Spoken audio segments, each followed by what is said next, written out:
Bonsoir à tous, ravi de vous retrouver pour cette nouvelle émission. Il était une fois. Ce soir, nous accueillons Bernard Fuselier. Bonsoir Bernard Fuselier. Bonsoir, merci pour l'invitation. Vous êtes professeur de sociologie et vous venez de publier un livre de contes intitulé « En route vers Madagascar, le fabuleux voyage de Grisette ». Alors en quoi votre formation de sociologue vous donne-t-elle une autre approche du monde ? La formation de sociologue. Oui, par exemple, dans l'histoire, l'héroïne, Grisette, est une petite chèvre et donc on pourrait dire qu'elle est connotée de manière féminine. Et en même temps, c'est quelqu'un d'aventureux, quelqu'un d'ingénieux, une héroïne qui n'a pas peur, donc qui est curieuse, qui va de l'avant. Et qui va un peu à l'encontre d'ailleurs de la chèvre de M. Seguin, dans laquelle finalement la fin de l'histoire est un peu dramatique et qui montre que les petites filles ne doivent pas être curieuses, ne doivent pas être aventureuses. Ici, c'est tout le contraire. Elle va évidemment désobéir, mais elle va s'engager dans un périple avec d'autres animaux. Et donc on pourrait dire qu'il y a par exemple une représentation féministe du monde à travers l'histoire. Il y a aussi une représentation écologique, parce qu'au début de l'histoire, finalement, qu'est-ce qui lance l'aventure ? C'est un conte qui voulait raser une forêt. Et donc, ça montre aussi des préoccupations actuelles de notre temps. Et donc là, vous seriez habité par vos préoccupations de sociologue ?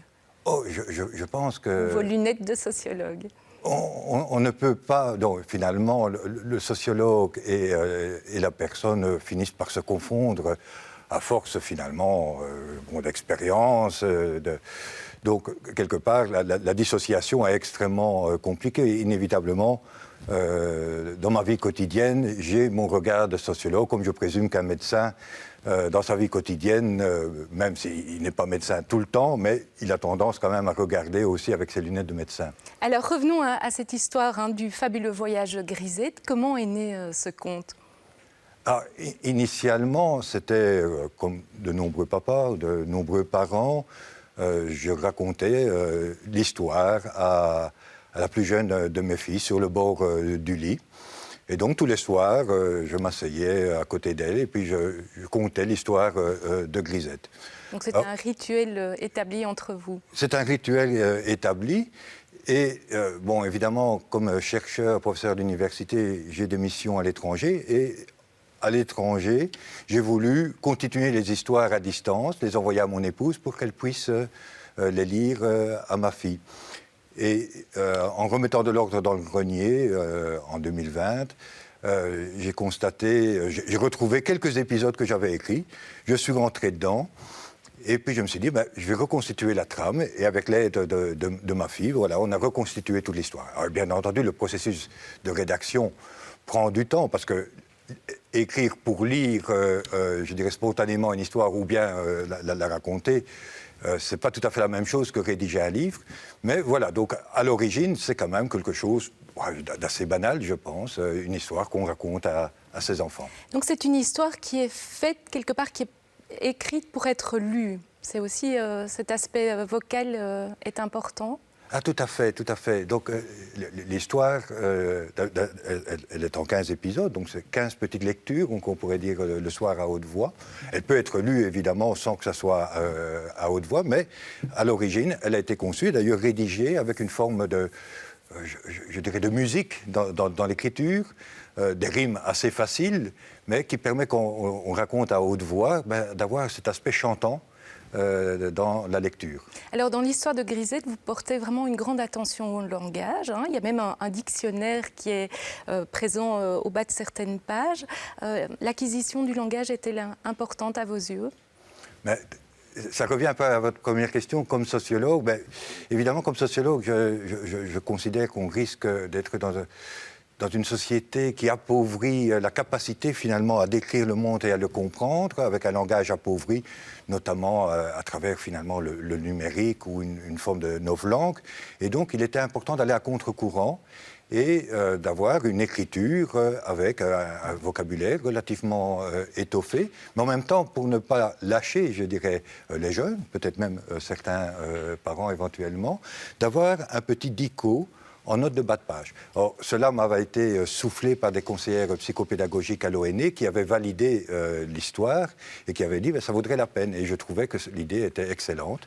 Et donc, en chaque note en note de bas de page, il y a des définitions courtes de certains mots ou verbes qui paraissent compliqués. Comment les choisissiez-vous précisément, ces mots ?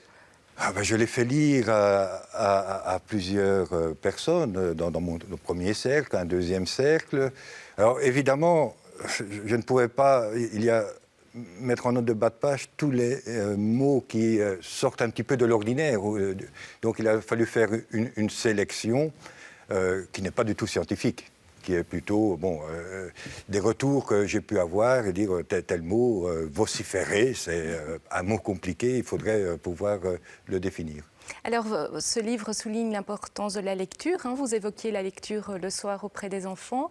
Est-ce que c'est important de le rappeler dans la société qui est la nôtre ? Voilà, on retrouve encore le sociologue derrière ça.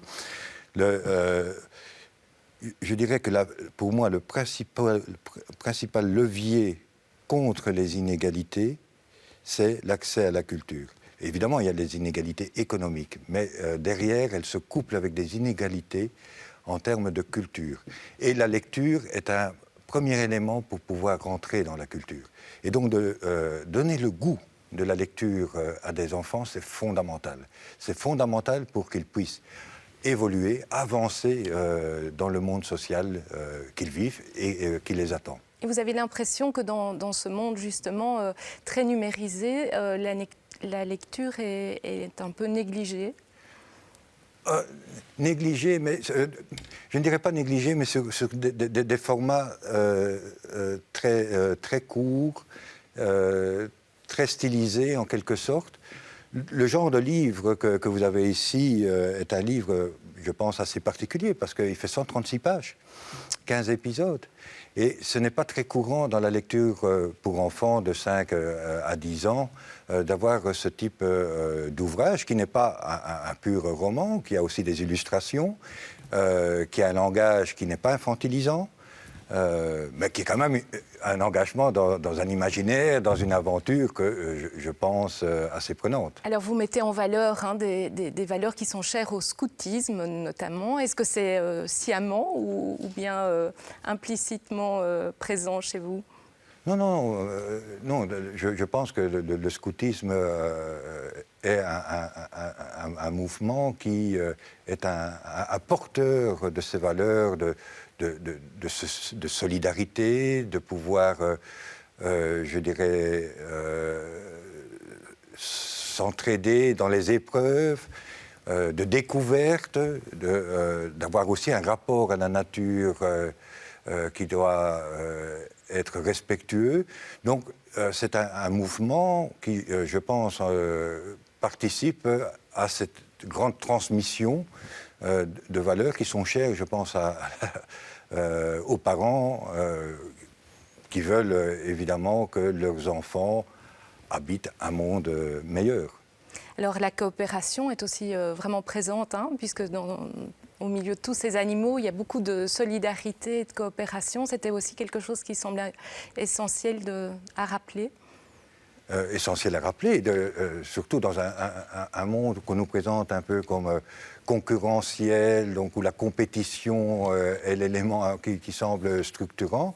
Rappeler, et c'est un fait scientifique, que la coopération, le jeu coopératif est plus efficace que le jeu concurrentiel. Bernard Fuselier, merci. C'est ici que s'achève notre émission. Merci à vous de nous avoir suivis.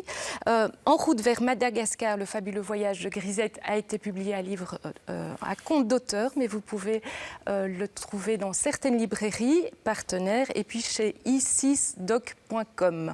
Merci à vous de nous avoir accompagnés. Si vous souhaitez revoir cette émission ou une précédente, il suffit de vous rendre sur le site d'Ovio ou de Catobel. À bientôt pour une prochaine rencontre.